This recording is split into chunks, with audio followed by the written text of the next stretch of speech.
What is it that you as a supervisor must do in the event that an employee actually comes to you and says that he or she believes she's been sexually harassed?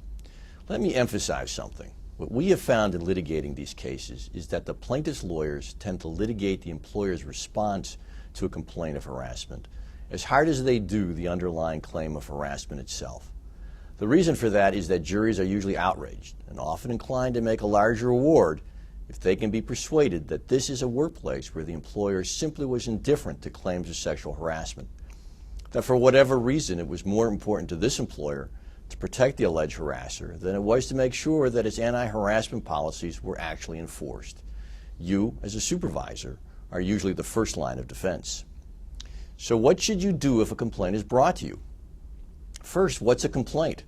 Realistically, any time an employee comes to you and complains about something that she believes was sexually inappropriate, you must treat it as a complaint. Now, there may be instances when an employee comes to you and says, look, I want this to be just between you and me. Promise me this is in confidence and won't go any further. You can't have that conversation. The obligation you have is not just to this employee, it is to the entire workplace. And the complaint cannot simply remain one between the employee and the supervisor. It must be investigated.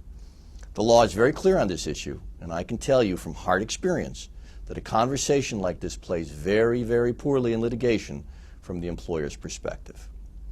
So you've received something that you have to treat as a complaint. How do you react? It's important that you react professionally and unemotionally. We've had cases in which supervisors have erred on either side. In some instances, supervisors have simply been dismissive. Well, that can't be. I know that guy. I've worked with him for years. He couldn't possibly have done that. By the same token, we've had other cases where the supervisors went the other way. Oh my goodness, that's the worst thing I've ever heard. How could you possibly have suffered through such an indignity? Neither of those is the right way to react. The right way to react is simply to be like the old Jack Webb character in Dragnet. Just the facts, ma'am, or sir. Get the facts from the employee, do not react to them, and assure the employee that you will be transmitting that information as soon as you can to HR.